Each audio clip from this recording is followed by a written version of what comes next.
আসসালামু আলাইকুম, আশা করি সবাই ভালো আছেন। আজ আমরা দেখব কিভাবে আমরা আমাদের এই স্পাইডার ই-কমার্স বিজনেস ম্যানেজমেন্ট সিস্টেমের কোনো ইউজারকে কোনো নির্দিষ্ট প্যানেল ব্যবহার করা থেকে ব্লক করব। সো এটা ভেরি সিম্পল। তো এই জন্য চলেন আপনি আগে আপনার ডিফল্ট প্যানেল লগ ইন করার পর যেহেতু ইউজার ম্যানেজমেন্ট করবেন আপনি, তো আপনার ফার্স্টে আপনাকে ইউজার ম্যানেজমেন্ট প্যানেলে যেতে হবে। যাওয়ার পর আপনি view user and update user list থেকে আপনার ইউজারটাকে খুঁজে বের করেন কোন ইউজারের আপনি অ্যাক্সেস পারমিশন ব্লক করতে চাচ্ছেন প্যানেল থেকে। সো আমরা যেহেতু এই এমডি জয় এই ইউজারটাকে ক্রিয়েট করছি এবং এটা দিয়ে আগেও কোনো ভিডিও দেখছি, সো এটাতে আমরা যাই। এই ইউজারের যদি আমরা এডিট এপিতে যাই তাহলে আমরা দেখতে পারবো এই ইউজারের অ্যাক্সেস প্যানেল লিস্টে কি কি প্যানেলে সে অ্যাক্সেস আছে বর্তমানে। তো আমরা এখন দেখতে পাচ্ছি যে এই জয় খানের বর্তমানে 3টা প্যানেলে অ্যাক্সেস আছে: product management panel, order management panel and shop management panel. ঠিক আছে, এই 3টা প্যানেলে তার অ্যাক্সেস আছে। আর আমি একটু মনে করার জন্য আপনাকে একটু দেখিয়ে দিই। জয় খানের প্যানেলে আমরা লগ ইন করছি, এটা আমি আগে লগ ইন করে রাখছি সময় বাঁচানোর জন্য। ওকে, সো এই জয় খান যখন তার অ্যাকাউন্টে লগ ইন করবে, দেখেন তার অ্যাকাউন্টে এই 3টা প্যানেলই দেখাচ্ছে, সেই 3টা প্যানেলেরই কাজ করতে পারছে, তাই তো অ্যাক্সেস পাচ্ছে।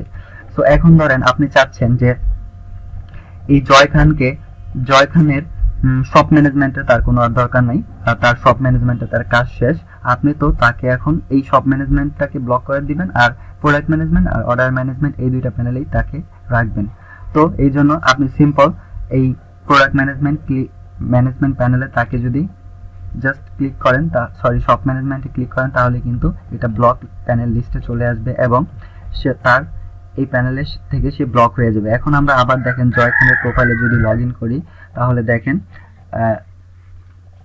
প্রোফাইল থেকে কিন্তু এটা চলে গেছে শপ ম্যানেজমেন্ট প্যানেলের অ্যাক্সেস। এটা যারা লাস্ট ভিডিওটা দেখছেন, ঠিক আছে, তারা এই বিষয়টা আমি ওটাদের মধ্যেই দেখিয়ে দিছি শর্টকাটে, বাট এটা আমি আবার আপনাদের আরেকটু ভালো বোঝার জন্য অথবা যারা নিউ আছে তাদের জন্য আবার একটু দেখাই, এটাই।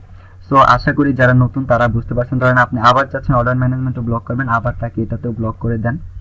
ওকে, এখন আবার জয় খানের প্রোফাইলে যান, দেখেন তার প্যানেল একটা হয়ে গেছে। আবার যদি তাকে এই সাইডে ক্লিক করেন, আবার সে অ্যাক্সেস পেয়ে যাবে। এই সাইডে ক্লিক করলে আবার সে ব্লক হয়ে যাবে। ঠিক আছে, সিম্পল। আপনি ব্লক থাকলে ব্লকে একটা ক্লিক করেন, সে অ্যাক্সেস পেয়ে যাবে। আর অ্যাক্সেস থাকলে অ্যাক্সেস প্যানেলের থেকে একটা ক্লিক করেন, সে ব্লক হয়ে যাবে। ঠিক আছে, একদম সিম্পল, আশা করি বুঝতে পারছেন। আর এই জিনিসটা আমি লাস্ট ভিডিওতেও দেখিয়ে দিয়েছিলাম, ঠিক আছে, বাট তারপরেও আবার একটু দেখাইলাম যেহেতু এটা ইম্পর্টেন্ট একটা জিনিস, অনেক দরকারি জিনিস। হয়তো আপনারা এখন বুঝতে নাও পারলে এটা ফিউচারে বুঝতে পারবেন এটা কতটা দরকারি একটা জিনিস। ঠিক আছে, তো এই জন্য আমি এটা আবার আরেকটা ভিডিওতে আবার একটু দেখাইলাম। যদি কারো লাস্ট ভিডিওতে কোনো কনফিউজ থাকে হয়তো ক্লিয়ার হয়ে যাবে, না থাকলে আবার দেখেন, 2-1 করে ভিডিওটা দেখেন। ঠিক আছে, যদি জানার ইচ্ছাই থাকে, না থাকলে তো নাই। আর যারা নতুন তারাও একটু হিন্টস পাইলো। ওকে, তো অনেক কথা বললাম, আর কিছু মনে করেন না।